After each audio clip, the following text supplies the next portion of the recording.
on, everybody? I'm Jake. Welcome to my video, or Jacob, if you will. Today's video, I'm pretty much just gonna try to get this car running again. It's not gonna be too exciting.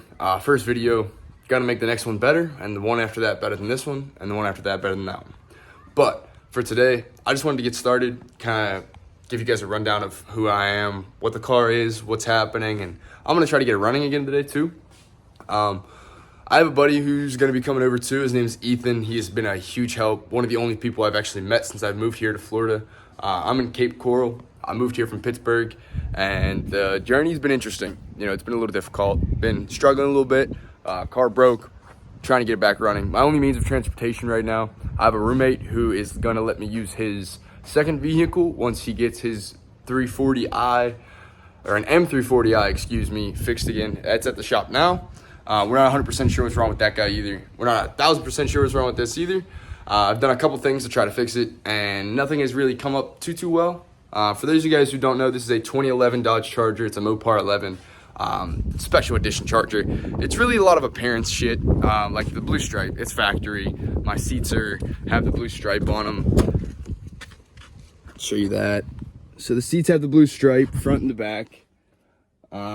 It has some blue stitching and stuff like that, like strut tower bars. It's really nothing too crazy. It's pretty much just your standard Dodge Charger. The one special thing it did come with is a limited slip differential from the factory. So most RTs, if you guys don't know, have an open differential, which is going to cause the one tire to spin up and the other one to lock, where on my car, automatically both is going to spin. So there's the strut tower I was talking about as well. It's really about it. It's nothing like super crazy. But this is my only means of transportation. It's my daily driver, and I do have a loan on the car, so it being down is very bad for me, as I needed to get to and from work. Currently working right now, just a restaurant, trying to get by. It's paying the bills, it's paying for parts, so I'm not too upset about that by any means, but I'd like to try to get the car running again. I bought the car in 2022, February. It had 81,000 miles, and I put just over 25,000 miles of heavy abuse on this car. And by heavy abuse, I'll just kind of give you an idea of what I mean right here.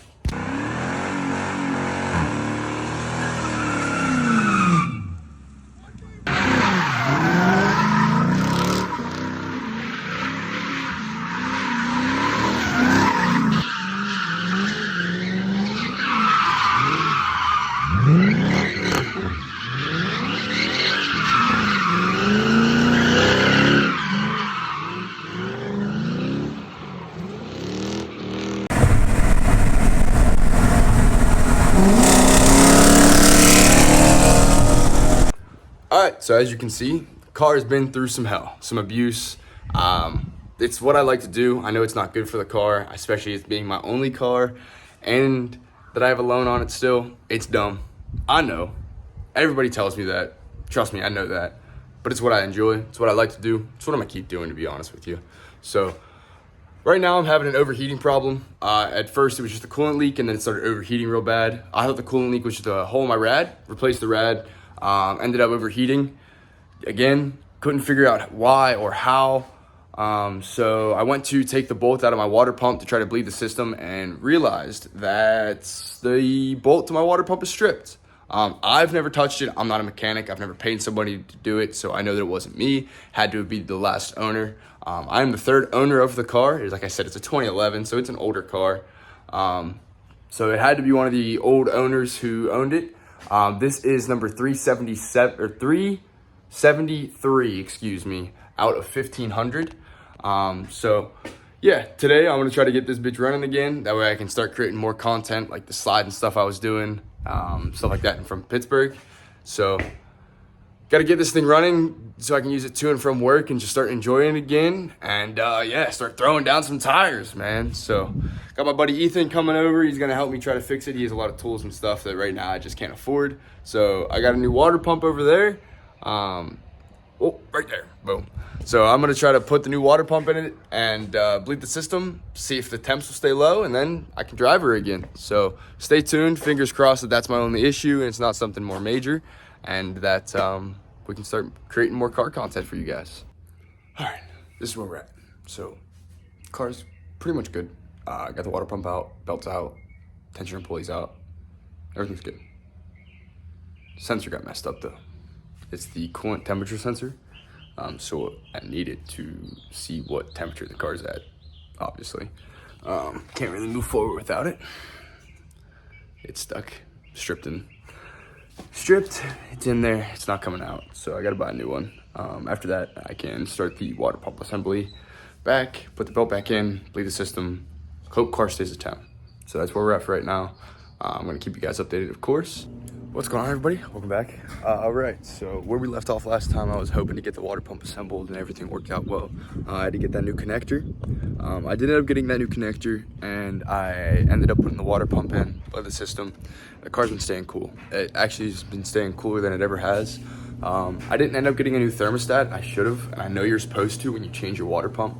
Financially though, it just wasn't in the cards for me. I know it's not expensive, but I just didn't have the extra 60, 70 bucks to get the new one. And mine was just replaced like less than 6 months ago. So I know I'm okay for now, and it's an easy fix. So that's something I can do at another time. I'm not too worried about it now. But my goal for this video was to get the car back onto the road. And I've been taking it to work the past 2 days. And I worked today as well, and I'm driving it. I did find more problems that I'm going to have to get figured out. And to keep this thing running and back on the road, I need to get a new drive shaft. At least the front part. I'm not entirely sure about the rear. I know I'm missing a bolt on the front part of my drive shafts, and I'm hearing and feeling the vibrations. So it gotta be something like that. And then lastly would be like a battery. I also need some tires. That's always. So that's never news. But I'm gonna go ahead and start her up, and we'll check her out underneath the hood and show you guys kind of what I did. And then we'll take her for a little spin.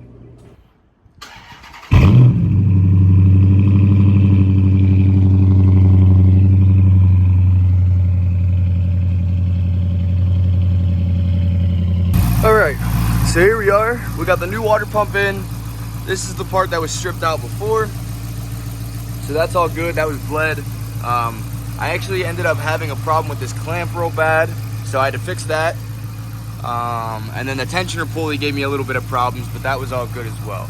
So other than that, this clamp right here was the biggest pain.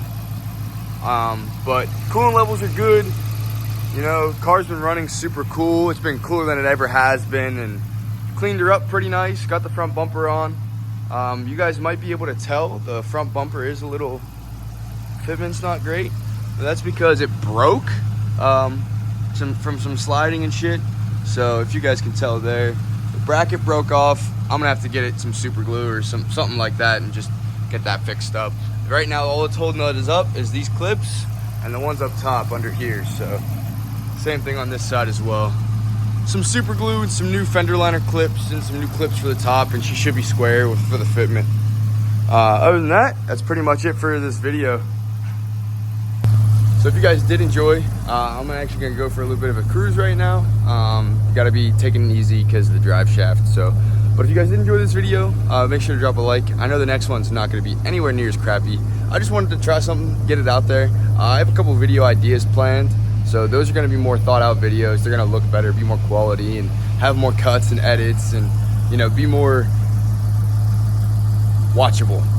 Let's put it that way. Because I know this one's not the easiest to watch, but that's okay. Gotta start somewhere, right?